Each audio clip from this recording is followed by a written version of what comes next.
Hello everyone, welcome to my YouTube channel. நான் veenaramesh. இந்த vlogல washing machine cleaning and laundry area organizing இத பத்தி 10 tips வந்து ஷேர் பண்ணிருக்கேன். வீடியோ எங்கேயும் ஸ்கிப் பண்ணாம பாருங்க. என்னோட சேனலை subscribe பண்ணிக்கோங்க. Tip number 1, electronic things clean பண்றோம்னா first செய்யற வேலை plug வந்து switchல இருந்து எடுத்துறணும். இது நம்ம சேஃப்டிக்காக தான். அதுக்கு அப்புறம் cleaning start பண்ணலாம். Tip number 2, சர்ப் பவுடர் போடுற இந்த பாக்ஸ் வந்து ஈஸியாக இந்த மாதிரி ப்ரெஸ் பண்ணிவிட்டு ரிமூவ் பண்ணிக்கலாம். வீக்லி 1 டைம் இந்த பாக்ஸ் வந்து க்ளீன் பண்ணிக்கலாம். ஸோ நான் இந்த பாக்ஸ் க்ளீன் பண்ணுறதுக்காக டீத் ப்ரஷ் வச்சுருக்கேன். ஸோ டீத் ப்ரஷ் வச்சு க்ளீன் பண்ணுறதுனால இந்த சின்ன கேப்பில் எல்லாம் நீட்டாக க்ளீன் பண்ணிக்கலாம். ஸோ வாஷிங் மிஷினில் இந்த மாதிரி சின்ன சின்ன பாட்ஸ் எல்லாமே நாங்களே வீட்டிலையே க்ளீன் பண்ணிவிட்டு திரும்பி இன்செர்ட் பண்ணிக்கலாம். ஸோ இந்த மாதிரி க்ளீன் பண்ணுறதுனால வாஷிங் மிஷின் வந்து ரொம்ப வருஷத்துக்கு மெயின்டைன் பண்ணலாம்.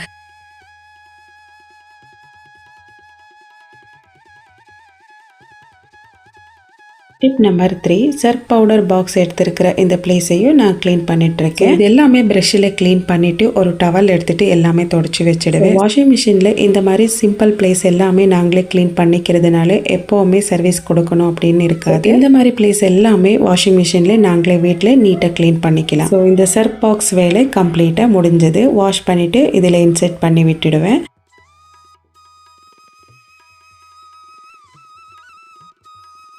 டிப் நம்பர் 3, வாஷிங் மிஷினில் இப்போ காமிச்சிட்ருக்கிற பாக்ஸ் வந்து எவ்ரி வீக் 1 டைம் இந்த பாக்ஸு ரிமூவ் பண்ணி க்ளீன் பண்ணோம். நீட்டாக எந்த சவுண்டு இல்லாமல் மிஷின் ரன் ஆகும். சம்டைம் கிளாத் வாஷிங் போடும்போது பேக்கெட் செக் பண்ணாமல் அவசரத்தில் அப்படியே போட்டுடுவோம். ஸோ இப்போது காயினாக இருக்கட்டும், இல்லைன்னா பின்னாக இருக்கட்டும், ஸ்டிக்கர்ஸாக இருக்கட்டும், இது எல்லாமே வாஷிங் மிஷினில் இந்த இடத்துல தான் ஸ்டோராக வந்திருக்கும். ஸோ இது ஓப்பன் பண்ணும்போது கொஞ்சம் அதில் இருக்கிற தண்ணி வந்து வெளியில் வந்துடும்.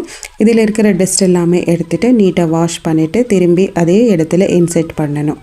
ஸோ இந்த மாதிரி செய்கிறதுனால மிஷின் வந்து எந்த சவுண்டு இல்லாமல் ட்ரைனேஜ் வாட்டர் எல்லாமே நீட்டாக க்ளீனாக போகும்.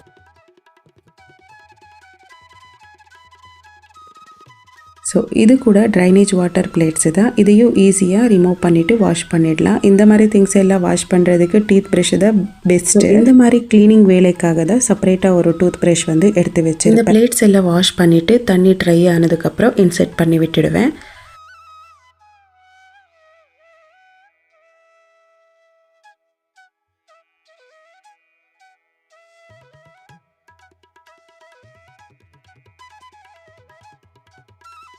Tip number 4, washing machine water pipe வந்து க்ளீன் பண்ணணும். வீக்லி 1 டைம் இந்த வேலையெல்லாம் பண்ணோன்னா மிஷின் நல்லா வாட்டர் பைப் க்ளீன் பண்ணி போடுறதுனால ஈஸியாக வாட்டர் வந்து சப்ளை ஆகுது. ஸோ நான் இப்போது வாட்டர் உள்ளே போகும் இல்லையா, அந்த கேப் வந்து எடுத்திருக்கேன். ஸோ இவ்வளோ டஸ்ட்டாக இருக்குது. இது எல்லாமே வாஷ் பண்ணிவிட்டு காமிக்கிறேன். ஸோ இப்போது நான் வாஷ் பண்ணியிருக்கேன். இது இன்செர்ட் பண்ணணும். ஸோ எப்படி எடுத்துருக்கோம் அதே மாதிரி அதே மெத்தடில் தான் இன்செர்ட் பண்ணணும். சேஞ்ச் பண்ணி இன்செர்ட் பண்ணணும். தண்ணி மிஷின்குள்ளே சப்ளை ஆகாது. எப்படி எடுத்திருந்தேனோ அதே மாதிரி இன்செர்ட் பண்ணி விடணும். ஸோ நான் ஃபஸ்ட் டைம் இதே மாதிரி தான் எடுத்தேன். இப்போது இதே மாதிரி தான் நான் இன்செர்ட் பண்ணி விட்டேன். வாஷிங் மிஷினில் கிளாத் வாஷ் பண்ணுறவங்க சரியாக அழுக்கு போகல அப்படின்னா இதுதான் மெயின் ரீசன்னு. சரியாக தண்ணி உள்ள அளவுக்கு போயிட்டுருக்காது. ஸோ இந்த கேப் வந்து எடுத்துகிட்டு ரிமூவ் பண்ணி திரும்பி வாஷ் பண்ணி இன்செர்ட் பண்ணுறதுனால வாஷ் பண்ணும்போது எந்த அளவுக்கு தண்ணி சப்ளை பண்ணணுமோ அந்த அளவுக்கு தண்ணி எடுத்துகிட்டு நீட்டாக கிளாத் வாஷ் ஆகிடும். Tip number 5, washing machine pipe set பண்ணும்போது நல்லா இந்த மாதிரி ப்ரெஸ் பண்ணிட்டு செட் பண்ணணும். அப்போ தான் தண்ணி லீக் ஆகாமல் இருக்கும். அண்ட் மிஷின் வச்சுருக்கிற பிளேஸ் எல்லாமே ஃபுல்லாக ட்ரையாக இருக்கணும். தண்ணியாக இருந்துச்சுன்னா சீக்கிரமாக ரெஸ்ட் பிடிச்சிடும், மிஷின் வீணாக போயிடும். ஸோ வாட்டர் கேப் இன்செர்ட் பண்ணிவிட்டு தண்ணி லீக் ஆகிட்டுருக்கா இல்லையா அப்படின்னு சொல்லி ஒரு 2-3 வாட்டி ஆன் பண்ணிவிட்டு செக் பண்ணிக்கலாம். டிப் நம்பர் 6, டோர் பக்கத்தில் இருக்கிற இந்த ரப்பர் எல்லாமே ரொம்ப அழுக்காக இருக்கும். ஸோ எவ்வளோ ட்ரம் கிளீனர் போட்டு இந்த ரப்பர் மட்டும் அந்த அளவுக்கு க்ளீனாக இருக்காது. ஸோ ஒரு கிளாத் வச்சு இந்த மாதிரி டஸ்ட் எல்லாம் ரிமூவ் பண்ணிக்கலாம். ஸோ வீக்லி 1 டைம் வேலை தான் இது எல்லாமே. வீக்லி 1 டைம் இந்த மாதிரி சின்ன சின்ன வேலையெல்லாம் நமக்கு தெரிஞ்ச பேசிக் க்ளீன் எல்லாம் இந்த மாதிரி பண்ணோன்னா மிஷின் ரொம்ப க்ளீனாக இருக்கும். ஸோ நான் எப்போவுமே இந்த மாதிரி வீக்லி 1 டைம் இது எல்லாமே க்ளீன் பண்ணி வச்சுடுவேன். டிப் நம்பர் 7, வீக்லி 1 டைம் ஆச்சு வாஷிங் மிஷின் ஃபுல்லாக இந்த மாதிரி கிளாத் வெட் பண்ணிவிட்டு நீட்டாக க்ளீனாக தொடச்சி வச்சிடலாம். நாம் இருக்கிற பிளேஸ் வந்து ரொம்ப சின்ன பிளேஸு இல்லைன்னா ரொம்ப பெரிய பிளேஸ் அப்படின்னு பார்க்கக்கூடாது. ஸோ இருக்கிற பிளேஸ் வந்து ரொம்ப நீட்டாக க்ளீனாக ஆர்கனைஸ்டாக வச்சுக்கணும். ஸோ அதுதான் ரொம்ப முக்கியம்.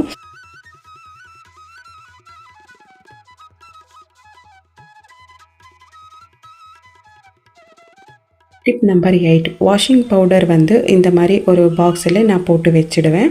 ஸோ இது எல்லாமே வாஷிங் பண்ணுறதுக்கு என்னென்ன திங்ஸ் இருக்குது, சர்ப்பாக இருக்கட்டும், இல்லைன்னா லிக்விடாக இருக்கட்டும், கம்ஃபர்ட்டாக இருக்கட்டும், இல்லைன்னா லெமன் சால்ட், இந்த ஒயிட் கிளாத் எல்லாம் வாஷ் பண்ணுறதுக்கு செப்பரேட்டாக ஹாலா இது எல்லாமே வச்சுருப்பேன். ஸோ இது எல்லாமே நீட்டாக ஒரு பேஸ்கெட்டில் ஆர்கனைஸ் பண்ணிவிட்டு ஒரு சைடில் வச்சுடுவேன்.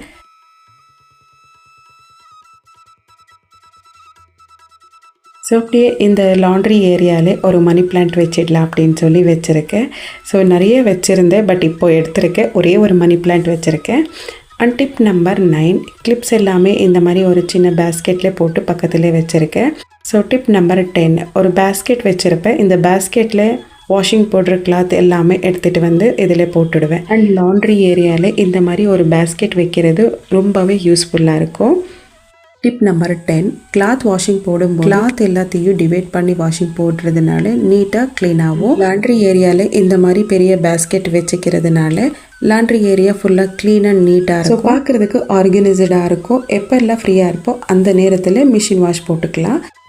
அண்ட் உங்களுக்கு இந்த 10 டிப்ஸ் யூஸ்ஃபுல்லாக இருந்தால் என்னோடய சேனலை சப்ஸ்கிரைப் பண்ணிவிட்டு பக்கத்தில் இருக்கிற பெல் ஐக்கனை கிளிக் பண்ணிங்கன்னா நான் போடுற எல்லா நியூ வீடியோ நோட்டிஃபிகேஷன் உங்களுக்கு வரும்.